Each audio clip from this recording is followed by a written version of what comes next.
This one goes out to Ashley, Eric, and the entire Underdog team. First off, congratulations on the reopening. I know you've worked your tails off to get to this point, and I know it's nothing but forward from here. For all of you who don't know, my name is Brennan, and I was introduced to the Underdog story probably 6 months ago when Dad surprised me going up to Erie under the pretense of just going up to see my grandmother. And man, I thought I was just going up to get an interview, but what I learned through all of that is that these people, Ashley, Eric, the rest of the team, it's not just characters or a cast from a TV show. Yes, they have that, and yes, they went through that, but that's not defining who they are. Through my interviews with them and talking to them afterwards, I got to learn who they are as people. The passion, the creativity, the persistence to keep going, and the total underdog mentality that everybody has is just unbelievable. As you're gonna hear in a little bit, my father talks about, it feels like you've known them forever, right? And that's what I absolutely love about the entire story, about the entire Messenger family, and what they stand for. So again, thank you so much for everything that you've done for me, everything that you've done for my family, and once again, congratulations on the reopening, and good luck on everything that is to come in your future. Hi guys, it's Kara. Brennan had asked me to do a short video about what Underdog, how it has affected me personally. First of all, I did not see the show before I came up there, and you guys were so kind to let us come up and visit you guys during construction. And I remember Charlie telling me all these stories about what had happened on the show, and I was kind of starstruck even though I'd never seen it. And I get there and you guys are fabulous. Your whole family, the whole team that we met were so kind and so caring. So the impact that it's done on me, it's shown me that the underdogs, people like me, can make a huge difference and do good. Bye guys, and congratulations. Hey everybody, I'm Charlie. I was first introduced to the Underdog story back during the pandemic. I was having some health issues, and I was introduced to the show with more in the spirit of, hey, you might like this, it'll take your mind off of things. It was kind of neat seeing how everyday people could make a $1 million business out of virtually nothing, and that you didn't need a PhD to do it. So it was kind of neat in regard to, this was to me an everyday people type of show. It shared the trials and the triumphs and that these guys went through, but then it showed the mindset that it takes. It showed perseverance, hard work, but celebrating the small victories that come along with doing this. They reminded me of a lot of things that I needed in regard to mindset to get through what I was dealing with health-wise. I mean, everybody was all down and everything because of COVID, and rightly so. I was no different. And then, Charlie, you need perseverance. You need, you need to celebrate small victories when they come along, not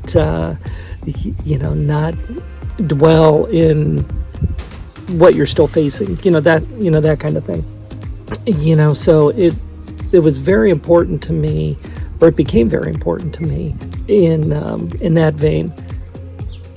But then the show started becoming more about people, their sincerity, their genuineness, the feeling of family, the sense of community, those kind of things. And that's where I think the Underdog difference lies.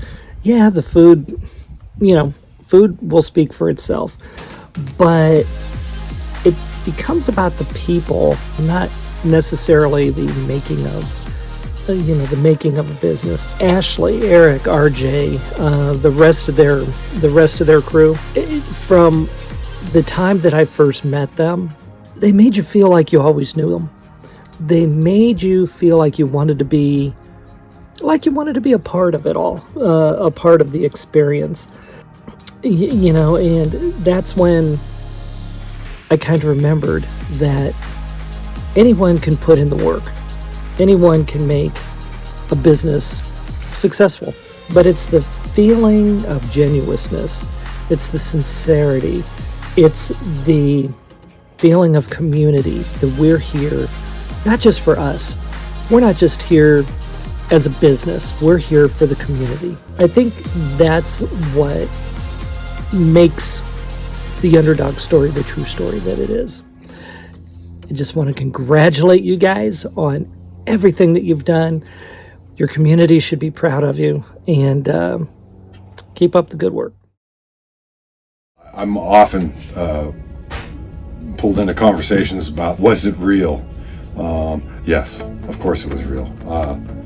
From my standpoint of being a father, seeing what his son and his daughter ended up going through, it was not an easy thing for them to continue to be there for Glenn.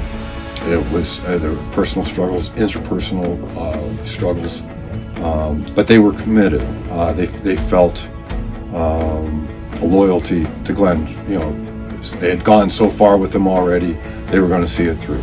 If you take care of your people, they're going to take care of your business. They're going to take care of you. I feel like, in a way, like, I've been on both sides. Sometimes you do feel like a number, and then it's just like, I don't ever want people to feel that way. You know, like, I want people to be able to, like, come to work and love what they do and be proud to be a part of it. It's not just like we're moving and, like, opening. It's like, now everybody here has touched every piece of building this. You know, like, they see what it all takes in order to open those doors. You know, we've mopped these floors like 12 times with the greaser, just like getting all the crud up, you know, wiping down all the equipment. It may come to absolutely nothing in the end, but everybody would come together and end up having a great outcome. Where, you know, things were looking bad, things were not looking good for us. People came together and pretty much got it done. When they said, film documentary crew, I was expecting like, one or two guys with like little handheld cameras. And when they walked in with like 20 people and, 4, shoulder-sized cameras, I'm like, okay, like, what am I getting myself into here? I saw there was a different person when the cameras were around and when the cameras weren't around. But that's never been me. I think you're going to get me no matter what happens, whether it's live TV, whatever it is. Honestly, but all the credit goes to my sister, though. To me, like, this is like the next evolution. Like, it's an evolved Underdog BBQ. It's not like a rebrand, but it's just like you keep leveling up. You know, I couldn't be more grateful. You know, because a lot of people are doing a job that they didn't sign up for. It's not just a restaurant. It's like a mentality. It's like they felt like an underdog. We've all felt like an underdog in some point in our life. Like, the world was against you, and you don't know if you're gonna make it, but you weren't gonna give up, right? And I feel like that's what brings this story around. Like, that's what is so relatable, is that nobody ever wants to give up. They want to see it through, and they want to see it through to the end. The day that we open these doors, that's what I'm looking forward to in the future. Like, anything past that is gravy. Like, we're more than a TV show. We're people, right? Like, it's my dad, it's me, it's my team, it's so much more. And like, that's what matters.